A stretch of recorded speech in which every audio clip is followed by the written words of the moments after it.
43वां अध्याय। श्री युक्तेश्वर जी का पुनरुत्थान। भगवान श्री कृष्ण। मैं मुंबई में रीजेंट होटल के अपने कमरे में बैठा था कि जगमगाते प्रकाश में भगवान का दिव्य रूप मेरे सामने प्रकट हुआ। मैं तीसरी मंजिल के उस कमरे की ऊंची खुली खिड़की से बाहर देख रहा था, तब अचानक सामने वाली ऊंची इमारत की छत के ऊपर यह अवर्णनीय दृश्य मेरी दृष्टि के सामने प्रकट हो गया। भगवान श्री कृष्ण मेरी ओर देखकर हाथ हिलाते हुए मुस्कुरा रहे थे और सिर हिला रहे थे। जब मैं उनके संदेश को समझ नहीं पाया तो आशीर्वाद देने की मुद्रा में हाथ उठाकर वे अंतर्धान हो गए। मन एक अद्भुत आनंद से भर उठा और मुझे ऐसा लगा कि कोई आध्यात्मिक घटना घटने वाली है। पश्चिम की ओर मेरी यात्रा कुछ समय के लिए रद्द हो गई थी। कोलकाता और पुरी वापस जाने के पहले मुंबई में मेरे कई व्याख्यानों का आयोजन किया गया था। भगवान श्री कृष्ण के दर्शन के एक सप्ताह बाद 19 जून 1936 को दोपहर में 3 बजे मैं मुंबई में होटल के अपने कमरे में अपने पलंग पर बैठा ध्यान कर रहा था कि अचानक कमरे में एक दिव्य प्रकाश के फैलने से मेरा ध्यान टूट गया। मेरे खुले और विस्मय विस्फारित नेत्रों के सामने संपूर्ण कमरा एक अद्भुत विश्व में बदल गया। सूर्य प्रकाश एक स्वर्गीय तेज में बदल गया। रक्त मांस के शरीर में श्री युक्तेश्वर जी को अपने सामने खड़े देखकर आनंदातिरेक की लहरों पर लहरें मुझ पर छाने लगी। बेटा, गुरुदेव ने अत्यंत स्नेह से कोमल स्वर में कहा।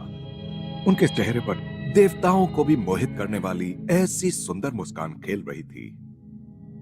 उस समय जीवन में पहली बार मैंने उनका चरण स्पर्श नहीं किया, बल्कि उन्हें अपनी बाहों में भर लेने के लिए आतुर होकर आगे बढ़ा। वह अपूर्व क्षण, परम आनंद की उस बरसती वर्षा की तुलना में गत कुछ महीनों में जो व्यथा वेदना मैंने सही थी, वह कुछ भी नहीं थी। मेरे प्रभु, मेरे गुरुदेव, मेरे प्रियतम, आप मुझे छोड़कर क्यों चले गए? आनंदातिरेक के कारण मैं असंबद्ध बोलने लग गया था। आपने मुझे कुंभ मेले में जाने ही क्यों दिया? आपको छोड़कर जाने के लिए मैंने अपने आप को कितना कोसा है। जहां मुझे बाबा जी का प्रथम दर्शन हुआ था, उस तीर्थ स्थल का दर्शन करने की तुम्हारी आशा भरी खुशियों पर मैं पानी नहीं फेरना चाहता था। मैं तो थोड़ी देर के लिए ही तुम्हें छोड़कर गया था। क्या अब फिर से तुम्हारे पास नहीं आ गया हूं? पर क्या यह आप ही हैं गुरुदेव, ईश्वर के वही सिंह? अभी आपने जो शरीर धारण किया है, वह क्या बिल्कुल उसी शरीर के समान है जिसे मैंने पुरी की निर्दय बालू में समाधिस्थ कर दिया था? हाँ बेटा, मैं बिल्कुल वही हूं। यह रक्त मांस का शरीर है।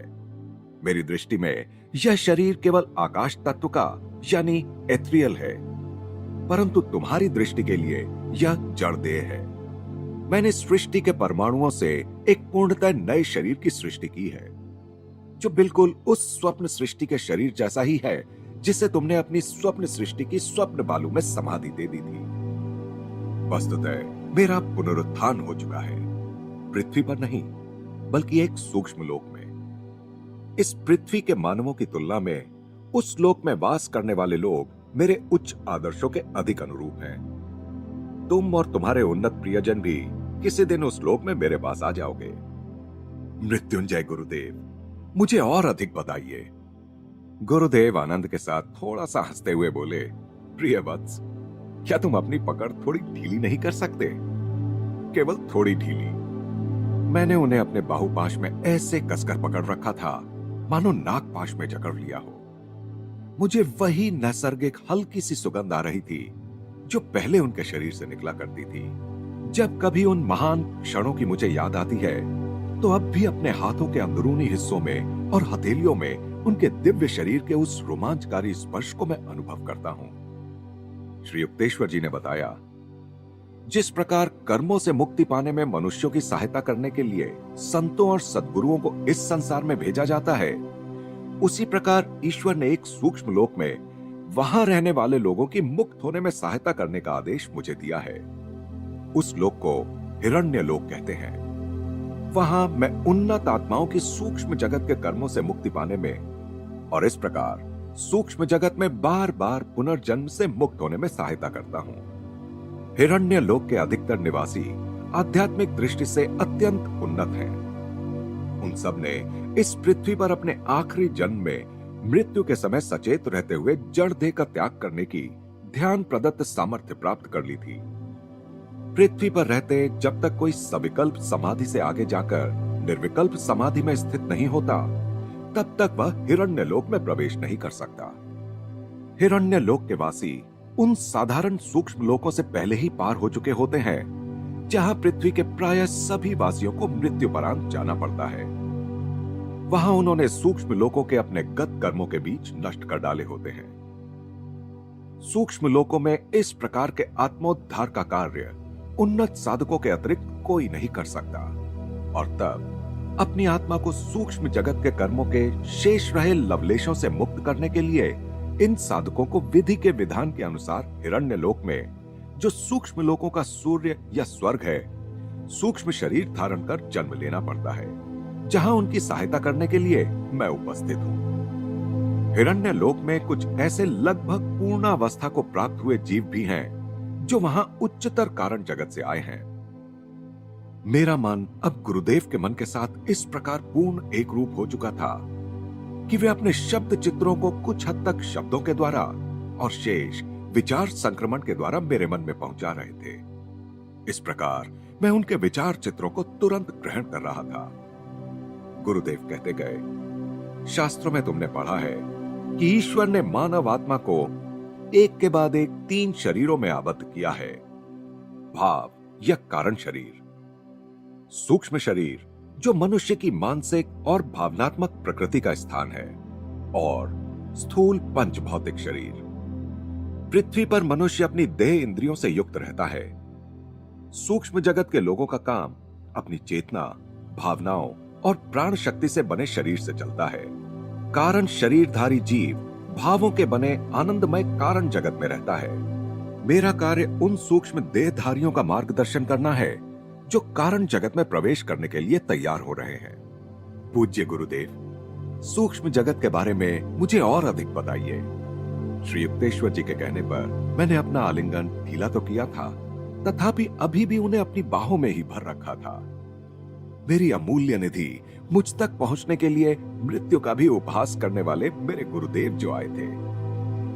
गुरुदेव बताने लगे, अनेक सूक्ष्म लोक हैं जिनमें सूक्ष्म देहधारी प्राणी वास करते हैं। ये सूक्ष्म लोकवासी एक ग्रह से दूसरे ग्रह जाने के लिए सूक्ष्म विमानों या प्रकाश के पिंडों का उपयोग करते हैं, जो विद्युत शक्ति या रेडियोधर्मी शक्तियों यानी रेडियो एक्टिव एनर्जी से भी अधिक गति से जाते हैं। प्रकाश और रंगों के सूक्ष्म स्पंदनों से बना सूक्ष्म जगत भौतिक सृष्टि से सैकड़ों गुना बड़ा है। संपूर्ण भौतिक सृष्टि सूक्ष्म जगत के विशाल तेजोमय गुब्बारे के नीचे एक छोटी सी ठोस टोकरी के समान लटकी हुई है। जिस तरह अंतरिक्ष में अनेक सूर्य और तारे भ्रमण कर रहे हैं, उसी तरह सूक्ष्म जगत में भी अनेक सूक्ष्म सौर मंडल और सूक्ष्म नक्षत्र मंडल हैं। वहां के ग्रहों के भी सूक्ष्म सूर्य और सूक्ष्म चंद्र हैं, जो भौतिक सृष्टि के सूर्य चंद्रों से कहीं अधिक सुंदर हैं। सूक्ष्म जगत के ये सूर्य चंद्र ध्रुवीय प्रकाश के समान दिखते हैं। सूर्य का तेज चंद्र के तेज से अधिक दीप्तिमान होता है। वहां के दिन और रात पृथ्वी के दिन और रात से अधिक लंबे होते हैं। सूक्ष्म जगत असीम सुंदर, स्वच्छ, शुद्ध और सुव्यवस्थित है। वहां कोई निर्जीव ग्रह या बंजर भूमि नहीं है। खरपतवार, बैक्टीरिया, कीड़े मकोड़े, सांप आदि पृथ्वी के अभिशाप वहां नहीं है। सूक्ष्म जगत में पृथ्वी की भांति परिवर्तनशील और अनिश्चित जलवायु और ऋतु नहीं है। वहां सदैव चिर वसंत ऋतु की समशीतोष्ण जलवायु रहती है और यदा कदा ज्योतिर्मय हिमपात होता है तथा बहुरंगे प्रकाश की बारिश होती है। सूक्ष्म जगत के ग्रहों पर स्फटिक जल की झीलें, उज्जवल समुद्र तथा इंद्रधनुषी नदियां बहुतायत में हैं। सूक्ष्म जगत से सूक्ष्मतर स्वर्ग हिरण्यलोक में तो नहीं, परंतु साधारण सूक्ष्म जगत में करोड़ों जीव रहते हैं, जो कमोबेश नए नए ही पृथ्वी से वहां आए होते हैं। इनके अतिरिक्त वहां असंख्य परियां, मत्स्य कन्याएं, मछलियां, पशु, बौने, भूत प्रेत और उपदेवता भी रहते हैं। ये सब अपने अपने कर्मों के गुणवत्ता स्तर के अनुसार सूक्ष्म जगत के विभिन्न ग्रहों पर रहते हैं। अच्छी और बुरी आत्माओं के लिए विभिन्न दैवी प्रसाद या स्पंदनात्मक क्षेत्रों की व्यवस्था है। अच्छी आत्माएं मुक्त रूप से संचार कर सकती हैं, परंतु बुरी आत्माएं सीमित क्षेत्र में ही संचार कर सकती हैं। जिस प्रकार इस पृथ्वी की भूमि पर मानव रहते हैं, मिट्टी के अंदर कृमि रहते हैं, पानी में मछलियां रहती हैं और हवा में पक्षी रहते हैं, उसी प्रकार सूक्ष्म जगत के विभिन्न श्रेणियों के जीव अपनी अपनी योग्यता के अनुसार विभिन्न प्रकार के स्पंदनात्मक क्षेत्रों में वास करते हैं। विभिन्न सूक्ष्म लोकों से निष्कासित होकर आए हुए पतित देवताओं के बीच संघर्ष और युद्ध होता है, जिसमें वे प्राणाणुओं के बम या मानसिक मंत्र शक्ति की स्पंदनात्मक किरणों का प्रयोग करते हैं। ये जीव निम्न सूक्ष्म जगत के अंधकारमय लोकों में रहते हैं और वहां अपने बुरे कर्मों का फल भोगते हैं। सूक्ष्म जगत के इस अंधकारमय कारागार के ऊपर के विस्तृत लोकों में सब कुछ तेजोमय और सुंदर है। सूक्ष्म जगत ईश्वर की इच्छा तथा पूर्णता प्राप्ति की योजना के साथ पृथ्वी की अपेक्षा अधिक स्वाभाविक तालमेल रखता है। सूक्ष्म जगत की प्रत्येक वस्तु मुख्यतः ईश्वर की इच्छा और अंशतः सूक्ष्म जगतवासियों की इच्छा के आवाहन से प्रकट होती है। ईश्वर ने पहले ही जो कुछ भी बना रखा है, उसके आकार या रूप को निखारने की शक्ति उनमें है। ईश्वर ने अपनी सूक्ष्म जगतवासी संतानों को अपनी इच्छानुसार सूक्ष्म जगत में फेरबदल करने या सुधार करने की स्वतंत्रता और अधिकार दे रखा है। पृथ्वी पर किसी ठोस पदार्थ को द्रव पदार्थ में या किसी दूसरे रूप में केवल प्राकृतिक या रासायनिक प्रक्रियाओं के द्वारा ही परिवर्तित किया जा सकता है, परंतु सूक्ष्म जगत के घन पदार्थ वहां के वासियों की इच्छा मात्र से द्रव पदार्थों, वायुओं या ऊर्जा में तत्क्षण रूपांतरित हो जाते हैं। गुरुदेव बता रहे थे, यह पृथ्वी, समुद्र, जमीन तथा हवा में युद्ध एवं हत्याओं से कलुषित है, परंतु सूक्ष्म जगत में सुख, सामंजस्य और समानता है। सूक्ष्म जगतवासी अपनी इच्छानुसार रूप धारण कर सकते हैं या उसे विसर्जित कर सकते हैं। पुष्प या मछली या पशु कुछ समय के लिए सूक्ष्म जगत के पुरुषों का रूप ले सकते हैं। सूक्ष्म जगत के सभी जीवों को कोई भी रूप धारण करने की स्वतंत्रता है और वे आसानी से एक दूसरे से संपर्क कर सकते हैं। वे किसी भी अटल निश्चित नियम से आबद्ध नहीं हैं। उदाहरणार्थ, सूक्ष्म जगत के किसी भी वृक्ष को सूक्ष्म जगतीय आम या अन्य कोई भी फल, फूल या अन्य कोई भी वस्तु जिसकी इच्छा हो उत्पन्न करने के लिए कहा जा सकता है और वह करेगा। सूक्ष्म जगत में कर्मों के अनुसार कुछ बंधन तो हैं, परंतु विविध रूपों में किसी विशिष्ट रूप का कोई विशेष महत्व नहीं है। वहां सब कुछ ईश्वर के सृजनकारी प्रकाश से स्पंदित है। वहां कोई भी नारी गर्भ से जन्म नहीं लेता। सूक्ष्म जगतवासी अपनी विराट इच्छा शक्ति की सहायता से विशिष्ट रचना के अनुसार लघु रूप दिए गए सूक्ष्म शरीर को अस्तित्व में लाकर संतान को प्रकट करते हैं। हाल ही में स्थूल शरीर से मुक्त हुआ जीव अपने समान ही मानसिक एवं आध्यात्मिक प्रवृत्तियां रखने वाले सूक्ष्म जगतीय परिवार में उनके निमंत्रण पर जन्म लेता है। सूक्ष्म शरीर पर ठंड या गर्मी या अन्य प्राकृतिक परिस्थितियों का कोई प्रभाव नहीं होता। सूक्ष्म शरीर में सूक्ष्म मस्तिष्क अर्थात प्रकाश का सहस्र दल कमल होता है तथा सुषुम्ना में स्थित 6 जागृत चक्र होते हैं। हृदय सूक्ष्म मस्तिष्क से महाप्राण शक्ति और प्रकाश प्राप्त करता है और उसे सूक्ष्म नाड़ियों तथा शरीर कोशिकाओं या प्राणाणुओं में प्रवाहित करता है। सूक्ष्म जगत के जीव प्राणाणुओं की शक्ति और पवित्र मंत्रों के स्पंदनों से अपने रूप में परिवर्तन कर सकते हैं। अधिकांश जीवों का सूक्ष्म शरीर उनके अंतिम स्थूल शरीर की प्रतिमूर्ति होता है। उसका चेहरा और शरीर पृथ्वी पर उसकी युवावस्था में जैसा था वैसा ही दिखता है। कभी कभी मुझ जैसा कोई अपनी वृद्धावस्था का ही रूप बनाए रखना भी पसंद करता है। गुरुदेव से तरुणाई फूट फूट पड़ रही थी, अतः यह कहते हुए वे उल्लास के साथ हंसने लगे। गुरुदेव ने आगे कहा, स्थानिक त्रिआयामी भौतिक जगत का ज्ञान केवल पंचेंद्रियों द्वारा ही हो सकता है, परंतु सूक्ष्म लोकों का ज्ञान सर्व समावेशक छठी इंद्रिय अर्थात अंतर्ज्ञान से होता है। सारे सूक्ष्म जगतवासी केवल अंतर्ज्ञान से ही शब्द, स्पर्श, रस, रूप, गंध की अनुभूति कर लेते हैं। उनकी 3 आंखें होती हैं, जिनमें से 2 अर्धोन्मीलित होती हैं। तीसरा और मुख्य सूक्ष्म नेत्र जो ललाट में खड़ा स्थित होता है, खुला रहता है। सूक्ष्म प्राणियों के भी कान, नाक, आंखें, जीभ और त्वचा, ये सारी बाहेंद्रियां होती हैं, परंतु वे शरीर के किसी भी हिस्से से कोई भी संवेदन प्राप्त कर सकते हैं और इसके लिए वे केवल अंतर्ज्ञान का उपयोग करते हैं। वे कान या नाक या त्वचा से देख सकते हैं, आंखों से या जीभ से सुन सकते हैं, कान या त्वचा से स्वाद चख सकते हैं आदि। मनुष्य के स्थूल शरीर को असंख्य खतरे रहते हैं और यह आसानी से घायल हो सकता है या इसके अंग भी आसानी से कटकर अलग हो सकते हैं, जबकि सूक्ष्म शरीर भी कभी कभी कट सकता है या उसमें खरोंच आ सकती है, परंतु इच्छा मात्र से वह तुरंत ठीक भी हो जाता है। गुरुदेव, क्या सब सूक्ष्म जगतवासी सुंदर होते हैं? सूक्ष्म जगत में सौंदर्य को एक आध्यात्मिक गुण माना जाता है, बाह्य रूप नहीं, श्री युक्तेश्वर जी ने कहा। इसलिए सूक्ष्म जगत के लोग चेहरे को अधिक महत्व नहीं देते, परंतु जब चाहे अपनी इच्छानुसार वे नया सुंदर शरीर धारण कर सकते हैं। जिस प्रकार धरती के लोग उत्सव समारोह के अवसर पर नए वस्त्रालंकार धारण करते हैं, उसी प्रकार सूक्ष्म जगत के लोग भी खास अवसरों पर विशेष प्रकार के शरीर धारण करते हैं।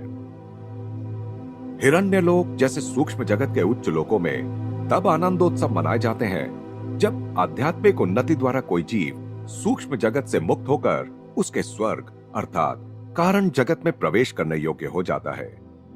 ऐसे अवसरों पर अदृश्य परमपिता तथा उनमें विलीन हो चुके संत जन अपनी अपनी पसंद का शरीर धारण कर उत्सव में सम्मिलित होते हैं।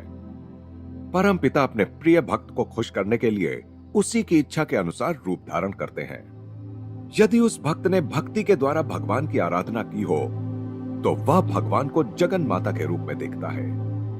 ईसा मसीह को अनंत परम तत्व का पितृ रूप अन्य सब रूपों से अधिक अच्छा लगता था। सृष्टा ने प्रत्येक सृष्ट जीव को स्वतंत्र व्यक्तित्व प्रदान किया है। इस कारण सर्वशक्तिमान ईश्वर से कल्पनीय एवं अकल्पनीय सभी प्रकार के रूपों की मांग होती रहती है। मेरे गुरुदेव और मैं दोनों ही इस पर साथ साथ हंसने लगे। श्री युक्तेश्वर जी अपनी बांसुरी के समान मधुर आवाज में आगे कहते गए, पूर्व जन्मों के मित्र सूक्ष्म जगत में एक दूसरे को आसानी से पहचान लेते हैं।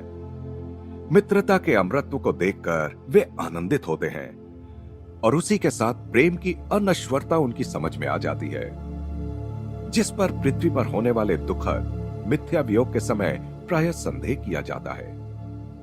सूक्ष्म जगतवासियों का अंतर्ज्ञान सूक्ष्म और जड़ जगत के बीच के पर्दे को भेदकर पृथ्वी पर चलने वाली गतिविधियों का निरीक्षण कर सकता है, परंतु मानव सूक्ष्म जगत को नहीं देख सकता जब तक उसकी छठी इंद्रिय कुछ हद तक विकसित ना हो जाए।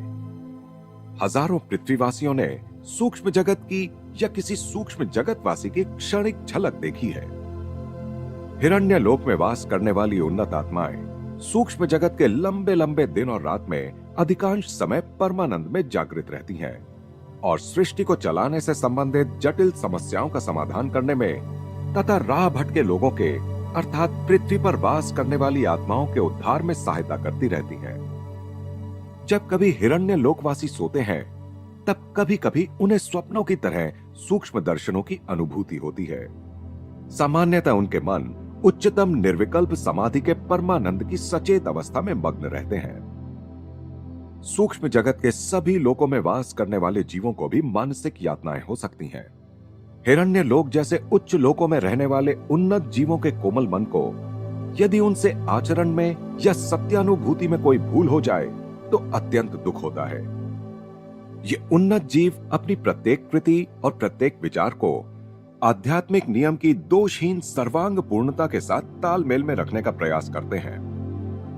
सूक्ष्म जगत वासियों के बीच परस्पर संपर्क या विचारों का आदान प्रदान पूर्णतः सूक्ष्म विचार संक्रमण यानी एस्ट्रल टेलीपैथी और सूक्ष्म दूरदर्शन द्वारा ही चलता है। लिखित और उच्चरित शब्दों से उत्पन्न होने वाली जिन गलत फहमियों और संभ्रमों का सामना पृथ्वीवासियों को करना पड़ता है, उस सब का सूक्ष्म जगत में पूर्ण अभाव है। जिस प्रकार सिनेमा के पर्दे पर प्रकाश के चित्रों के माध्यम से लोग चलते फिरते और काम करते दिखाई देते हैं, पर वे वहां श्वास नहीं ले रहे होते, उसी प्रकार सूक्ष्म जगत के लोग प्रज्ञा से निर्देशित और समन्वित प्रकाश मूर्तियों के रूप में चलते फिरते हैं और काम करते हैं। उन्हें ऑक्सीजन से शक्ति ग्रहण करने की आवश्यकता नहीं होती। मानव जीवित रहने के लिए ठोस पदार्थों, द्रव पदार्थों, वायुओं और प्राण शक्ति पर निर्भर रहता है, परंतु सूक्ष्म जगत के लोग मुख्यतः दिव्य प्रकाश से जीवित रहते हैं। गुरुदेव, क्या सूक्ष्म जगतवासी कुछ खाते पीते हैं? मैं अपने मन, हृदय और आत्मा तीनों की सारी ग्रहण क्षमता एकत्रित कर गुरुदेव के अद्भुत वर्णन का रसपान कर रहा था। सत्य की अतीन्द्रिय अनुभूतियां सदा के लिए वैसी ही रहती हैं, उनमें कभी परिवर्तन नहीं होता, जबकि छिछली इंद्रियानुभूतियां और मन पर पड़ने वाली उनकी छाप कभी क्षणभंगुर या तुलनात्मक वास्तविकता से अधिक कुछ नहीं होती और उनकी स्मृति जल्दी ही धुंधली हो जाती है। मेरे गुरु के शब्दों की इतनी गहरी छाप मेरे सारे अस्तित्व के पटल पर अंकित हो गई है कि कभी भी किसी भी समय अपने मन को अतीन्द्रिय उच्च अवस्था में ले जाकर मैं उस दिव्य घटना को फिर से पूर्ण रूप से अनुभव कर सकता हूं। तेजस्वी किरणों के समान दिखने वाली सब्जियां सूक्ष्म जगत की भूमियों में बहुतायत में होती हैं, उन्होंने कहा। सूक्ष्म जगतवासी सब्जियां खाते हैं और प्रकाश के तेजस्वी झरनों, नदी नालों में बहने वाला एक प्रकार का अमृत पीते हैं। जिस प्रकार पृथ्वी के लोगों के अदृश्य चित्रों को टेलीविजन की मदद से अंतरिक्ष से खींचकर प्रकट किया जा सकता है और बाद में वे फिर से अंतरिक्ष में विसर्जित हो जाते हैं, उसी प्रकार अंतरिक्ष में वनस्पतियों और पौधों के विचरण करते ईश्वर निर्मित अदृश्य सूक्ष्म परिकल्पना चित्र सूक्ष्म जगतवासियों की इच्छा मात्र से वहां प्रकट होकर सूक्ष्म ग्रह पर उतर आते हैं। इसी प्रकार उन लोगों की विलक्षण से विलक्षण कल्पनाओं से सुगंधित फूलों के पूरे पूरे उद्यान वहां प्रकट हो जाते हैं और बाद में अंतरिक्ष में विलीन होकर अदृश्य हो जाते हैं। हिरण्य लोक के समान स्वर्ग लोकों के वासी तो खाने पीने की किसी आवश्यकता से लगभग पूर्णतः मुक्त ही होते हैं, परंतु कारण जगत में रहने वाली लगभग पूर्णतः मुक्त आत्माएं ऐसी किसी भी आवश्यकता से और भी अधिक मुक्त होती हैं। वे दिव्य परमानंद के सिवा और किसी चीज का सेवन नहीं करते। पृथ्वी लोक से मुक्त होकर सूक्ष्म जगत में आई आत्मा की पृथ्वी पर लिए हुए अपने भिन्न भिन्न जन्मों के अनेकानेक संबंधियों, पिताओं, माताओं, पत्नियों, पतियों और मित्रों के साथ भेंट होती जाती है जब वे सूक्ष्म लोकों के विभिन्न हिस्सों में आमने सामने आते हैं। इसलिए उसकी समझ में नहीं आता कि वह किससे अधिक प्रेम करे। इस प्रकार वह सभी को ईश्वर की संतान के रूप में तथा ईश्वर की अभिव्यक्ति के रूप में प्रेम करना सीखता है। सूक्ष्म लोक में आने से पहले पृथ्वी लोक पर बिताए गए जन्म में विकसित हुए कुछ नए गुणों के अनुसार किसी आत्मा के बाह्य रूप में परिवर्तन आ भी गया हो, तब भी सूक्ष्म जगतवासी अपने अचूक अंतर्ज्ञान की सहायता से उन सब प्रियजनों को पहचान लेते हैं जो दूसरे लोकों में बिताए गए उनके किसी जीवन में उन्हें कभी प्रिय थे और सूक्ष्म जगत में उनके नए घर में उनका स्वागत करते हैं। सृष्टि के प्रत्येक परमाणु को अमिट स्वतंत्र अस्तित्व की देन सृष्टा से मिली है। इसके सूक्ष्म जगत में कोई मित्र किसी भी रूप में क्यों ना आए, वह पहचान लिया जाएगा। जैसे पृथ्वी पर कोई अभिनेता या नाट्य कलाकार किसी भी रूप में क्यों ना आए, ध्यान से देखने पर पहचान ही लिया जाता है। सूक्ष्म जगत में जीवन की अवधि पृथ्वी लोक की अपेक्षा बहुत लंबी होती है। पृथ्वी की काल गणना के मानकों के अनुसार कहा जाए तो सामान्य उन्नति की हुई आत्मा सूक्ष्म जगत में साधारणतः 500 से 1000 वर्ष तक जीती है।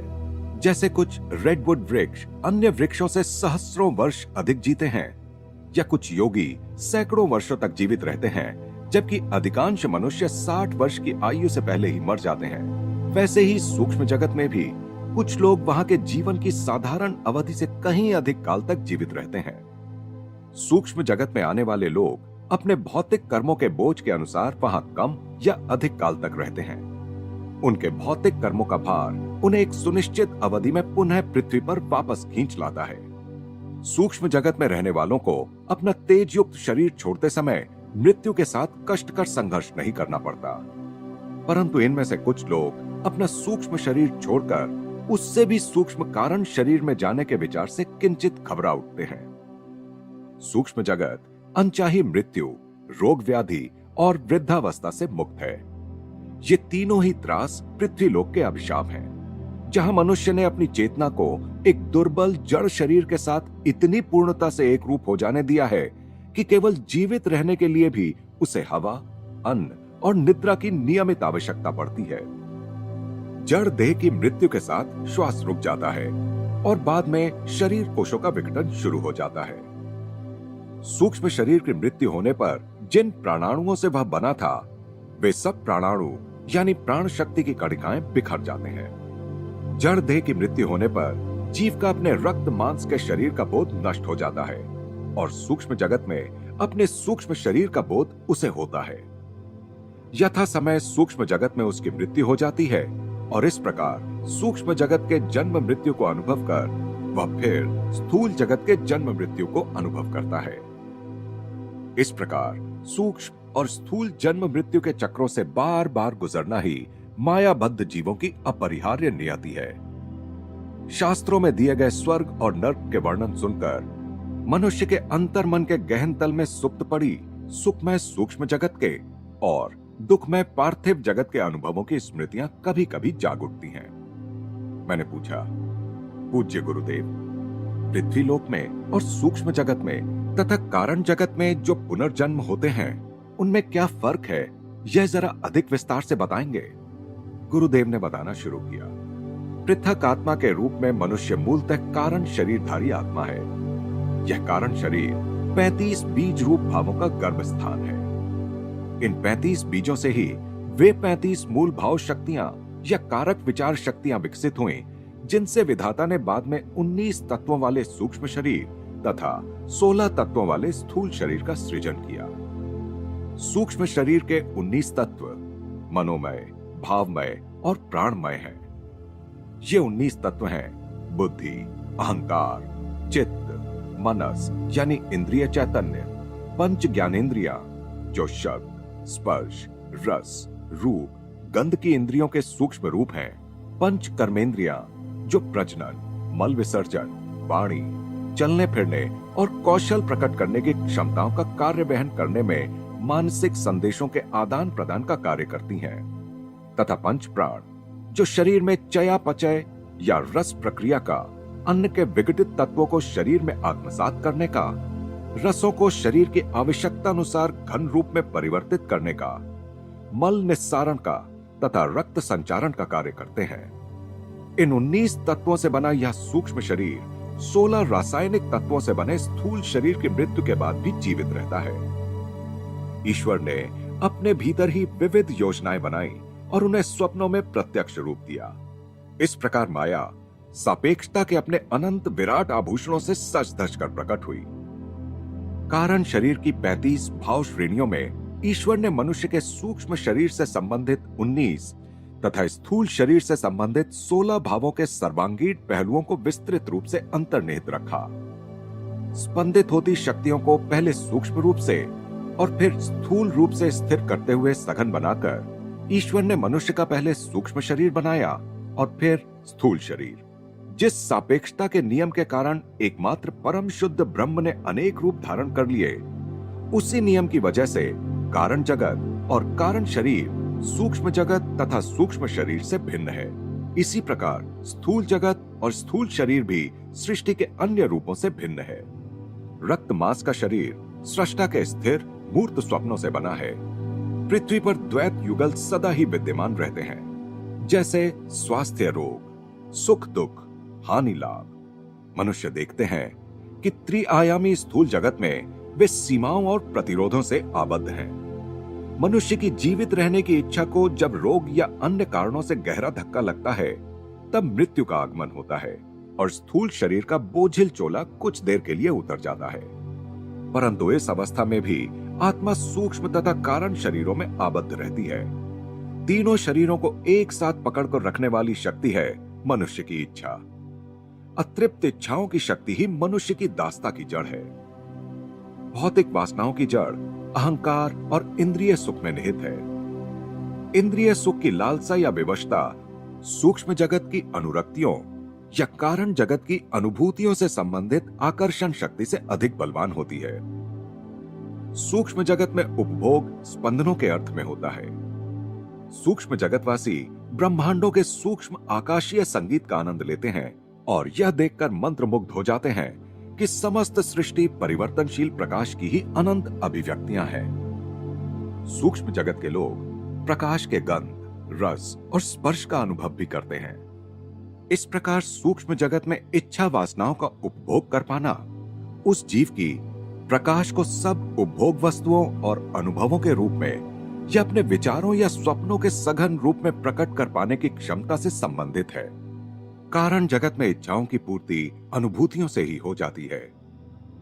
कारण जगत में वास करने वाली मुक्त प्राय आत्माएं जो केवल कारण शरीर में आबद्ध हैं, समस्त सृष्टि को ईश्वर की स्वप्न कल्पनाओं के साकार रूप मात्र में देखती हैं। अतः वे भी अपने विचार मात्र से कुछ भी प्रकट कर सकती हैं। इसलिए कारण जगतवासी जड़ इंद्रियानुभूतियों को या सूक्ष्म जगत की सुखानुभूतियों को हीन और आत्मा की शुद्ध अनुभूति क्षमताओं के लिए घुटनकारी मानते हैं। कारण जगत के जीव अपनी इच्छाओं को तत्क्षण मूर्त रूप देकर निःशेष कर देते हैं।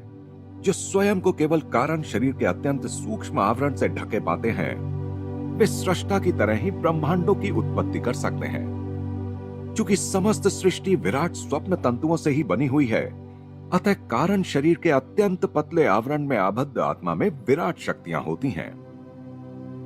आत्मा अदृश्य है। जब वह शरीर में या शरीरों में होती है, तभी उसके अस्तित्व का पता चल सकता है। शरीर के होने का अर्थ ही यह है कि उसमें अभी अतृप्त इच्छाएं हैं। जब तक मनुष्य की आत्मा 1, 2 या 3 देह घटों में बंद है और उन घटों पर अज्ञान तथा इच्छा वासनाओं के ढक्कन लगे हुए हैं, तब तक वह ब्रह्म सागर में विलीन नहीं हो सकती। जब स्थूल देह घट को मृत्यु का घन तोड़ देता है, तब भी सूक्ष्म शरीर और कारण शरीर के 2 घटों में आत्मा बंद रहती है। इसलिए वह सर्वव्यापी जीवन सागर यानी परम तत्व में विलीन नहीं हो सकती। जब ज्ञान के द्वारा इच्छा रहितता आती है, तब उसकी शक्ति शेष 2 घटों को तोड़ देती है। इस प्रकार आखिर नन्ही सी मानव आत्मा मुक्त हो जाती है। तब वह मायातीत परम तत्व के साथ एक हो जाती है। मैंने अपने दिव्य गुरुदेव से उच्च एवं गूढ़ कारण जगत पर और अधिक प्रकाश डालने का अनुरोध किया। उन्होंने बताया, कारण जगत वर्णनातीत रूप से सूक्ष्म है। उस जगत को समझ पाने के लिए मनुष्य को एकाग्रता की इतनी विराट शक्ति की आवश्यकता होगी कि वह अपनी आंखें बंद करके समस्त सूक्ष्म जगत और स्थूल जगत को, उस अति विशाल ज्योतिर्मय गुब्बारे को और उसके नीचे लटकती उस ठोस टोकरी को मन की आंख से देख सके और यह जान सके कि उन दोनों विश्वों का अस्तित्व केवल कल्पना में ही है। इस अति मानवीय एकाग्रता के द्वारा यदि कोई इन 2 विश्वों को उनकी सारी जटिलताओं समेत केवल कल्पना में परिणत कर सका, तो तब वह कारण जगत में पहुंच जाएगा और मनोजगत तथा पदार्थ जगत के मिलन की सीमा रेखा पर खड़ा हो जाएगा। वहां खड़ा होकर मनुष्य ठोस पदार्थ, तरल पदार्थ, वायु, विद्युत, ऊर्जा, समस्त जीव, देवी देवता, मानव प्राणी, पशु पक्षी, पेड़ पौधे, जीवाणु सूक्ष्माणु आदि समस्त जीव निर्जीव जगत को चैतन्य के रूप में उसी प्रकार देखता है जिस प्रकार किसी मनुष्य को आंखें बंद करने के बाद भी अपने अस्तित्व का बोध रहता है, भले ही उसका शरीर उसकी आंखों को ना दिख रहा हो और केवल मन की कल्पना में ही उस समय उसका अस्तित्व हो। जो कुछ एक मनुष्य कल्पना में कर सकता है, वह सब एक कारण जगतवासी वास्तव में कर सकता है। बड़ी से बड़ी कल्पनाशील मानव बुद्धि भी केवल मन में ही विचार के एक छोर से दूसरे छोर तक की दौड़ लगा सकती है, एक ग्रह से दूसरे ग्रह पर छलांग लगा सकती है, या अनंतता के विवर में अंतहीन रूप से नीचे नीचे जा सकती है, या रॉकेट की तरह आकाश में उड़ान भर सकती है, या आकाश गंगाओं और नक्षत्र पुंजों के बीच सर्च लाइट की भांति जगमगा सकती है। परंतु कारण जगतवासियों के पास इससे बहुत अधिक स्वतंत्रता है। वे बिना किसी भौतिक या सूक्ष्म बाधा के या बिना किसी कर्म बंधन की मर्यादा के अपनी इच्छाओं को सहज ही तत्क्षण साकार कर सकते हैं।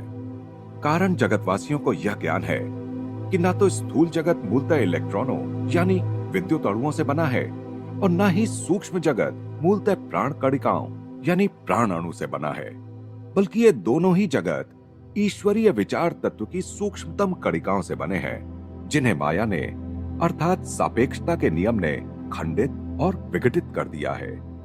माया की भूमिका स्पष्टतः सृष्टि को सृष्टा से विभक्त करना ही है। कारण जगत में वास करने वाली आत्माएं परस्पर एक दूसरे को आनंदमय परम तत्व के पृथक पृथक बिंदुओं के रूप में पहचानती हैं। उनके आसपास केवल उनके विचारों से उत्पन्न वस्तुएं ही रहती हैं। कारण जगतवासी अपने शरीरों और विचारों के बीच केवल कल्पनाओं का ही अंतर देखते हैं। जिस प्रकार कोई मनुष्य अपनी आंखें बंद कर अपने मन की आंख से दीप्तिमान उज्जवल प्रकाश या फीकी नीली आभा देख सकता है, उसी प्रकार कारण जगतवासी अपने विचार मात्र से शब्द, स्पर्श, रस, रूप, गंध का अनुभव कर सकते हैं। विराट मन के बल से वे किसी भी वस्तु का सृजन कर सकते हैं या उसका विलय भी कर सकते हैं। कारण जगत में मृत्यु और पुनर्जन्म केवल विचार में ही होता है। कारण शरीरी जीवों का आहार केवल चिर नूतन ज्ञानामृत है। वे शांति के झरने से पान करते हैं, अनुभूतियों की पथ रहित भूमि में विचरण करते हैं और परमानंद के अनंत सागर में तैरते हैं। वह देखो कैसे उनके उज्जवल विचार दे परम तत्व के बने कोटि कोटि ग्रहों को, नवजात ब्रह्मांडों के बुलबुलों को, ज्ञान तारों को, अनंत के हृदय रूपी आकाश में फैली स्वर्णिम निहारिकाओं के विविध रंगी स्वप्नों को तेजी से पीछे छोड़ते हुए आगे निकल जाते हैं।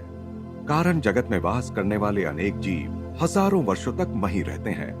परमानंद की गहराइयों में अधिकाधिक उतरकर जब आत्मा पूर्णतः मुक्त हो जाती है, तब वह अपने छोटे से कारण शरीर से बाहर निकलकर संपूर्ण कारण जगत की विशालता को व्याप्त कर लेती है। विचारों के भिन्न भिन्न भंवर, शक्ति, प्रेम, इच्छा, आनंद, शांति, अंतर्ज्ञान, स्थैर्य, आत्मसंयम और एकाग्रता की सारी वैशिष्ट्य प्राप्त लहरें सदा आनंद से उमड़ते परमानंद सागर में विलीन हो जाती हैं। तब आत्मा को अपने आनंद की अनुभूति चैतन्य की एक विशिष्ट लहर के रूप में नहीं करनी पड़ती, बल्कि वह सनातन हास्य, रोमांच, धड़कनों की लहरों से युक्त पूरे ब्रह्म सागर में ही विलीन हो जाती है। जब आत्मा तीनों शरीर कोशों से बाहर निकल जाती है, तब वह सापेक्षता के नियम से या माया से हमेशा के लिए मुक्त होकर अवर्णनीय शाश्वत अस्तित्व को प्राप्त कर लेती है। देखो यह सर्वव्यापकता की तितली, इसके पंखों में सूर्य, चंद्र और तारे जड़े हैं। परम तत्व के साथ एक रूप होने वाली आत्मा ईश्वर के सृष्टि स्वप्न के आनंद में मत्त होकर प्रकाश विहीन प्रकाश, अंधकार विहीन अंधकार, विचार विहीन विचार के प्रांत में अकेली रहती है। एक मुक्त आत्मा। विस्मयादर में मैं बोल पड़ा। गुरुदेव कहते गए, जब कोई आत्मा उन तीन देह घटों से बाहर निकलती है, तब वह अपने व्यक्तित्व को खोए बिना अनंत परम तत्व के साथ एक हो जाती है। ईसा मसीह ने ईसा के रूप में जन्म लेने से पहले ही यह अंतिम मुक्ति प्राप्त कर ली थी। अपने अतीत की तीन अवस्थाओं में, जिनका प्रतीक स्वरूप अपने अलौकिक जीवन में मृत्यु और पुनरुत्थान के बीच उन्होंने 3 दिन का अनुभव किया, उन्होंने परम तत्व के साथ पूर्णतः एक रूप होने की शक्ति प्राप्त कर ली थी। अविकसित मनुष्य को तीनों शरीरों से बाहर निकलने के लिए पृथ्वी पर और सूक्ष्म जगत में तथा कारण जगत में असंख्य जन्म लेने पड़ते हैं। यह अंतिम मुक्ति प्राप्त करने वाला सिद्ध चाहे तो दूसरे लोगों को ईश्वर तक पहुंचाने के लिए पृथ्वी पर अवतार लेकर आ सकता है, या मेरी तरह सूक्ष्म जगत में ही वास कर सकता है। वहां वास करने वाला उद्धारक वहां के लोगों के कर्मों का कुछ बोझ अपने ऊपर लेकर सूक्ष्म जगत में उनके पुनर्जन्म के चक्र को समाप्त करने में और सदा के लिए कारण जगत में निकल जाने में उनकी सहायता करता है। या फिर मुक्त हुई आत्मा कारण जगत में प्रवेश कर वहां के जीवों की कारण शरीर में वास की अवधि कम कर पूर्ण मुक्ति पाने में सहायता कर सकती है। हे पुनरुत्थित आत्मन, मैं उन कर्मों के विषय में अधिक जानना चाहता हूं जो जीवों को 3 जगतों में लौट आने के लिए विवश करते हैं। मेरे मन में विचार आ रहा था कि मैं सदा के लिए अपने सर्वज्ञ गुरु के वचनों को सुनता ही रहूं। पृथ्वी पर उनके जीवन के दौरान मैं कभी उनसे इतना ज्ञान एक ही बार में आत्मसात नहीं कर सका था। अब पहली बार जीवन और मृत्यु के शतरंज के गूढ़ अंतरालों का सुस्पष्ट और निश्चित ज्ञान मुझे हो रहा था। मेरे गुरुदेव ने अपनी आह्लादक आवाज में बताना शुरू किया, जब मनुष्य के सारे भौतिक कर्मों का अर्थात उसकी सारी इच्छा वासनाओं का पूर्ण नाश हो जाए, तभी वह सूक्ष्म जगत में अखंड वास कर सकता है। सूक्ष्म जगत में 2 प्रकार के जीव रहते हैं। जिन जीवों के पृथ्वी लोक से संबंधित कर्म अभिशेष हैं और इसलिए जिन्हें अपने कर्मों का ऋण चुकाने के लिए स्थूल शरीर धारण करना ही पड़ेगा, उन्हें मृत्योपरांत सूक्ष्म जगत के अस्थायी निवासी कहा जा सकता है, वहां के अधिष्ठित वासी नहीं। जिन जीवों के पृथ्वी से संबंधित कर्म अभी खत्म नहीं हुए हों, वे सूक्ष्म जगत में मृत्यु होने के बाद सृष्टि परिकल्पनाओं के उच्च कारण जगत में प्रवेश नहीं पा सकते। उन्हें केवल स्थूल और सूक्ष्म जगत के बीच ही बार बार आवागमन करना पड़ता है और बारी बारी से उन्हें 16 स्थूल तत्वों से बने स्थूल शरीर का तथा 19 सूक्ष्म तत्वों से बने सूक्ष्म शरीर का बोध रहता है। तथापि अपने प्रत्येक स्थूल शरीर के निधन के बाद पृथ्वी लोक से आने वाला अविकसित जीव अधिकांश समय मृत्यु निद्रा की गहरी मूर्छा में ही रहता है। सुंदर सूक्ष्म जगत का उसे लगभग कोई बोध नहीं होता। सूक्ष्म जगत में इस प्रकार की विश्रांति के बाद ऐसा जीव आगे की शिक्षा ग्रहण करने के लिए स्थूल जगत में लौट आता है और बार बार आवागमन के द्वारा धीरे धीरे उसे सूक्ष्म लोकों का परिचय होता जाता है। दूसरी ओर सूक्ष्म जगत के सामान्यवासी या लंबे समय से वहां प्रस्थापित हो चुके वासी वे जीव हैं जो पृथ्वी से संबंधित इच्छा वासनाओं से हमेशा के लिए मुक्त हो चुके हैं और उन्हें पृथ्वी के निकृष्ट स्पंदनों में लौट आने की आवश्यकता नहीं है। ऐसे जीवों के लिए केवल सूक्ष्म और कारण जगत के ही कर्मों का क्षय करना शेष रहता है। सूक्ष्म जगत में मृत्यु होने पर ये जीव सूक्ष्म जगत से भी अनंत गुना सूक्ष्म और सुंदर कारण जगत में जाते हैं। विधि के विधान द्वारा निर्धारित निश्चित अवधि पूरी होने पर सूक्ष्म जगत के अपने बचे हुए कर्म काटने के लिए इन उन्नत जीवों का हिरण्यलोक या सूक्ष्म जगत के किसी तत्सम उच्च लोक में नए सूक्ष्म शरीर में पुनर्जन्म होता है। इसके पश्चात श्री युक्तेश्वर जी ने कहा, बेटा, अब यह बात तुम्हारी समझ में अधिक अच्छी तरह आ गई होगी कि ईश्वर की आज्ञा से ही मेरा पुनरुत्थान हुआ है और यह पुनरुत्थान विशेषकर उन आत्माओं का उद्धार करने के लिए हुआ है जो कारण जगत से लौटकर सूक्ष्म जगत में पुनर्जन्म धारण करते हैं। उन आत्माओं के लिए नहीं जो पृथ्वी लोक से सूक्ष्म जगत में आते हैं। पृथ्वी लोक से आने वाले जीवों के पृथ्वी से संबंधित कर्म यदि शेष हों तो वे हिरण्य लोक के समान किसी अति उच्च लोक तक नहीं पहुंच सकते। जिस प्रकार पृथ्वी के अधिकांश लोगों ने ध्यान से प्राप्त होने वाली अंतर्दृष्टि के द्वारा सूक्ष्म जगत में जीवन के उच्चतर सुखों और लाभों को पहचानना नहीं सीखा और इसलिए मृत्यु के बाद पृथ्वी के ही सीमित निकृष्ट सुखों में लौट आने की उनकी इच्छा होती है, उसी प्रकार सूक्ष्म जगत में भी वास करने वाले अनेक जीव अपने सूक्ष्म शरीर के विघटन के समय कारण जगत के आध्यात्मिक आनंद की उच्च अवस्था की कोई कल्पना नहीं कर पाते और उसकी तुलना में सूक्ष्म जगत के अधिक स्थूल एवं निकृष्ट सुखों पर ही अपने विचार केंद्रित रखने के कारण उस सूक्ष्म जगत में ही लौट आने को लालायित रहते हैं। ऐसे जीवों के लिए सूक्ष्म जगत में मृत्यु होने के बाद उस कारण जगत के भाव लोकों में अखंड वास कर पाने के लिए, जो विधाता से केवल एक महीन पर्दे द्वारा ही अलग है, सूक्ष्म जगत से संबंधित अत्यंत भारी कर्मों को काटना आवश्यक होता है। कारण जगत में कोई जीव तभी हमेशा के लिए रह सकता है जब आंखों को सुखद लगने वाले सूक्ष्म जगत के किसी सुख की उसमें कोई इच्छा ना रही हो, जो उसे सूक्ष्म जगत में वापस आने का लालच दे सके।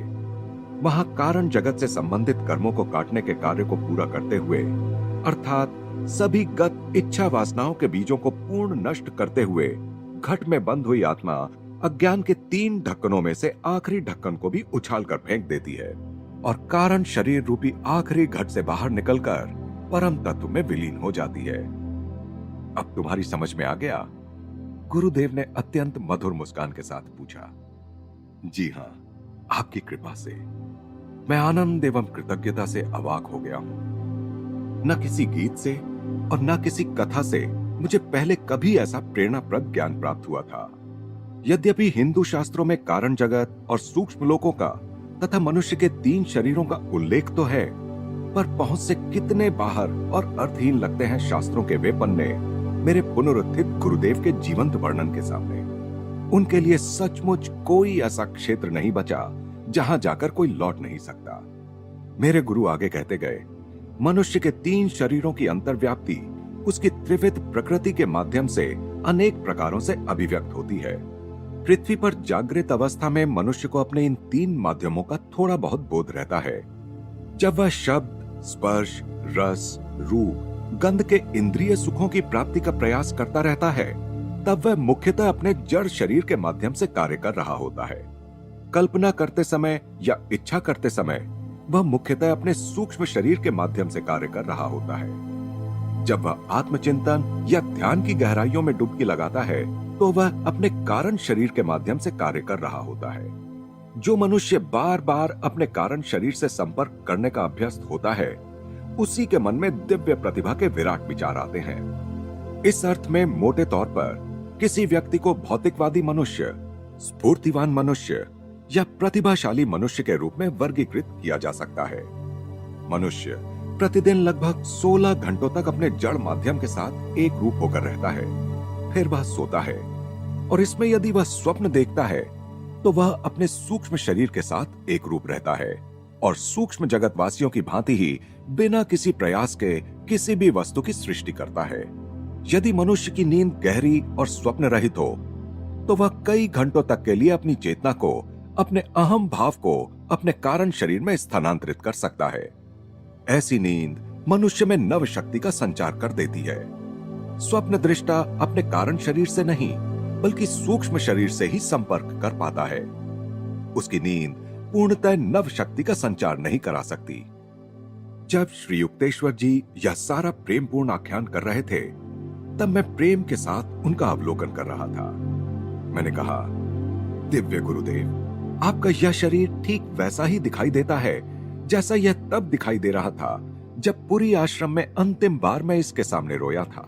हाँ, मेरा यह नया शरीर उस पुराने शरीर का बिल्कुल तत्सम प्रतिरूप है। मैं अपनी इच्छानुसार जब चाहे इस शरीर को साकार करता हूँ या विसर्जित कर देता हूँ और पृथ्वी पर अपने वास की तुलना में यह बहुत अधिक बार करता हूँ। इस शरीर को तुरंत विसर्जित कर मैं अब प्रकाश के माध्यम से तत्क्षण एक लोक से दूसरे लोक में पहुंचता हूँ, या सूक्ष्म जगत से कारण जगत में या स्थूल जगत में भी पहुंच जाता हूँ। गुरुदेव मुस्कुराए। आजकल तुम इतनी तेजी से यहां से वहां जा रहे हो, परंतु तुम्हें मुंबई में ढूंढ निकालने में मुझे कोई दिक्कत नहीं हुई। ओह गुरुदेव, आपकी मृत्यु पर मैं इतना गहरा शोक कर रहा था। मेरी मृत्यु हुई ही कहां है? इसमें कुछ परस्पर विरोधाभास नहीं है। श्री युक्तेश्वर जी के नेत्रों में प्रेम और मनोरंजन की चमक आ गई। उन्होंने फिर कहना शुरू किया, पृथ्वी पर तुम केवल स्वप्न देख रहे थे और उस पृथ्वी पर तुमने मेरे स्वप्न शरीर को देखा। बाद में उस स्वप्न शरीर को तुमने समाधि दे दी। अब उससे सूक्ष्म मेरा यह मांस का शरीर जिसे तुम देख रहे हो और अभी भी जिसे तुमने इतना कसकर बाहों में भर रखा है, ईश्वर के पृथ्वी से अधिक सूक्ष्म एक लोक में पुनरुत्थित हुआ है। किसी दिन इस सूक्ष्म शरीर का और उस सूक्ष्म लोक का भी अंत हो जाएगा। ये भी सदा के लिए नहीं है। स्वप्न के सभी बुलबुलों को जागृति के एक अंतिम स्पर्श से फूट जाना होगा। बेटा योगानंद, स्वप्नों और सत्य के बीच के भेद को समझो। इस वेदांती पुनरुत्थान के विचार से मैं आश्चर्य से भर उठा। मुझे अपने आप पर लज्जा आई कि मुझे पुरी में गुरुदेव के निष्प्राण शरीर को देखकर उन पर दया आई थी। आखिर अब मेरी समझ में आ गया कि मेरे गुरुदेव सदा ही ईश्वर में जागृत रहे थे और उनके लिए पृथ्वी पर उनका जीवन एवं मृत्यु तथा उसके बाद उनका यह पुनरुत्थान सृष्टि के विराट स्वप्न में ईश्वर की कल्पनाओं के खेल से अधिक कुछ था ही नहीं। अब मैंने तुम्हें अपने जीवन, मृत्यु और पुनरुत्थान की वास्तविकताएं बता दी हैं योगानंद। मेरे लिए शोक मत करो, बल्कि ईश्वर के स्वप्न में रचित मनुष्यों की इस पृथ्वी से ईश्वर के स्वप्न में ही रचित सूक्ष्म शरीरधारी आत्माओं के एक अन्य लोक में मेरे पुनरुत्थान की यह कहानी सबको बताओ। इससे संसार के दुखग्रस्त, मृत्यु भय से पीड़ित स्वप्न दृष्टाओं के हृदय में नई आशा का संचार होगा। जी गुरुदेव। गुरुदेव के पुनरुत्थान पर मुझे हो रहा आनंद कितनी स्वेच्छा से मैं स्वयं ही दूसरों में बांटूंगा। पृथ्वी पर मेरे मानदंड इतने अधिक ऊंचे थे कि अधिकांश लोगों की प्रकृति के लिए वे अति कष्टदायक थे। प्रायः मैं तुम्हें आवश्यकता से अधिक डांटा करता था। तुम मेरी कसौटी पर खरे उतरे। मेरी सारी डांट फटकार के बादलों के बीच से तुम्हारा प्रेम चमकता ही रहा। अब मैं कभी अपनी दृष्टि कठोर नहीं करूंगा, कभी तुम्हें डांट फटकार नहीं लगाऊंगा। अपने महान गुरु की डांट फटकारों का अभाव मुझे कितना खल रहा था। उनकी हर फटकार मेरे लिए सुरक्षा कवच बन गई थी। परम पूज्य गुरुदेव, लाखों बार मुझे डांटिए, अभी फटकार लगाइए। अब मैं कभी तुम्हें नहीं फटकारूंगा। उनकी दिव्य आवाज में गंभीरता थी। परंतु उसमें कहीं हास्य की झलक भी थी। ईश्वर के माया स्वप्न में जब तक तुम और मैं अलग दिखते रहेंगे, तब तक हम दोनों साथ साथ मुस्कुराते रहेंगे। अंततः हम दोनों एक बनकर विराट परमात्मा में विलीन हो जाएंगे। तब हमारी मुस्कुराहट उसकी मुस्कुराहट होगी और हमारा संयुक्त आनंद गीत ईश्वर के साथ समस्वरता रखने वाले भक्तों के सुनने के लिए अनंत काल तक प्रसारित होता रहेगा। तत्पश्चात श्री युक्तेश्वर जी ने कुछ ऐसी बातों में मेरा मार्गदर्शन किया जिन्हें मैं यहां प्रकट नहीं कर सकता। मुंबई के उस होटल के कमरे में उन्होंने मेरे साथ जो 2 घंटे बिताए, उन 2 घंटों में उन्होंने मेरे प्रत्येक प्रश्न का उत्तर दे दिया। 1936 के जून महीने के उस दिन इस विश्व के संबंध में उनके द्वारा की गई अनेक भविष्यवाणियां साकार हो भी चुकी हैं। अब मैं तुमसे विदा लेता हूं प्रिय योगानंद। ये शब्द मेरे कानों से टकराते ही मैंने अनुभव किया कि मेरे बाहुपाश में ही गुरुदेव के शरीर का विलय हो रहा था। बेटा, मेरी आत्मा के कण कण में उनके शब्द गूंज उठे। जब भी तुम निर्विकल्प समाधि के द्वार से प्रवेश कर मुझे पुकारोगे, तब आज ही की तरह रक्त मांस के शरीर में मैं तुम्हारे पास आ जाऊंगा।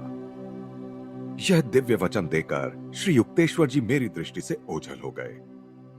बादलों की ध्वनि सी एक आवाज बार बार संगीतमय गर्जन कर रही थी। सबसे कह दो, जो कोई भी निर्विकल्प समाधि में यह जान लेगा कि तुम्हारी यह पृथ्वी ईश्वर का एक स्वप्न मात्र है, वह ईश्वर के इससे भी सूक्ष्म स्वप्न में निर्मित हिरण्यलोक में आ सकता है और वहां पूरी तरह पृथ्वी लोक के मेरे शरीर के समान ही शरीर में मुझे पुनरुत्थित देख सकता है। योगानंद, सबसे कह दो, वियोग का मेरा दुख दूर हो गया। उनकी मृत्यु पर करुणा भाव और शोक ने मेरी शांति छीन ली थी। अब वह शोक करुणा मानो लज्जित होकर भाग गए। आत्मा के नव उन्मुख अनंत रंध्रों से परमानंद के फव्वारे छूट रहे थे। बहुत समय से अप्रयुक्त रहने के कारण रुद्ध हुए रंध्र परमानंद की तेज बाढ़ से पवित्र और बड़े होते गए। मेरे अंतर चक्षु के सामने मेरे पूर्व जन्म चलचित्र की भांति प्रकट हो रहे थे। अतीत के सारे अच्छे और बुरे कर्म गुरुदेव के दिव्य दर्शन के कारण मेरे चारों ओर फैले दैवी प्रकाश में खुल गए। अपनी आत्मकथा के इस प्रकरण में मैंने अपने गुरु की आज्ञा का पालन कर इस सुखद वार्ता का प्रसार किया है, जबकि जिज्ञासा रहित पीढ़ी फिर एक बार इससे संभ्रमित और व्याकुल हो उठेगी। दीनहीन बनना मनुष्य अच्छी तरह जानता है। निराशा भी शायद ही किसी के लिए नई हो। फिर भी ये दोनों ही विकृतियां हैं, मनुष्य की सच्ची नियति का हिस्सा नहीं। मनुष्य जब संकल्प करेगा, उसी दिन वह मुक्ति के पथ पर आरूढ़ हो जाएगा। बहुत अधिक समय तक उसने तुम मिट्टी हो, मिट्टी में मिल जाओगे का उपदेश करने वालों के निराशावाद से लथपथ उपदेशों को सुन लिया है और अजेय आत्मा की ओर कभी ध्यान ही नहीं दिया। पुनरुत्थान द्वारा प्रकट होने वाले गुरुदेव के दर्शन कर पाने वाला मैं अकेला ही नहीं था। श्री युक्तेश्वर जी के शिष्यों में एक वृद्ध महिला थी जिन्हें प्यार से लोग मां कहते थे। उनका घर पुरी में आश्रम के निकट ही था। गुरुदेव जब सुबह घूमने जाते थे, तब प्रायः उनसे बातचीत करने के लिए थोड़ी देर रुकते थे। 16 मार्च 1936 के दिन शाम को मां ने आश्रम में पहुंचकर अपने गुरु से मिलने की इच्छा व्यक्त की। आपको मालूम नहीं, गुरुदेव के स्वर्गवास को तो 1 सप्ताह हो गया। पुरी आश्रम के प्रभारी स्वामी सेवानंद ने उनकी ओर खिन्न बदन से देखते हुए कहा। हो ही नहीं सकता, उन्होंने मुस्कुराते हुए कहा। नहीं, सेवानंद ने गुरुदेव के शरीर को समाधि दिए जाने का सविस्तार वर्णन किया। फिर उसने कहा, आइए, मैं आपको सामने के बगीचे में उनकी समाधि के पास ले चलता हूं। मां ने सिर हिलाते हुए कहा, उनकी कोई समाधि नहीं है। आज सुबह 10 बजे वे हमेशा की तरह मेरे दरवाजे के सामने से घूमने गए। बाहर सूर्य के उज्जवल प्रकाश में कई मिनटों तक मैंने उनसे बातें की। उन्होंने ही मुझसे कहा, आज शाम आश्रम में आ जाना। मैं आ गई हूं। मेरे बूढ़े सफेद सर को आशीर्वाद प्राप्त हो। अमर गुरु मुझे बता देना चाहते थे कि किस दिव्य शरीर में उन्होंने आज सुबह मुझे दर्शन दिया था। विस्मय चकित सेवानंद ने उनके चरणों में प्रणाम करते हुए कहा, मां, मेरे हृदय पर से शोक का कितना भारी बोझ आपने दूर कर दिया। उनका पुनरुत्थान हो गया है।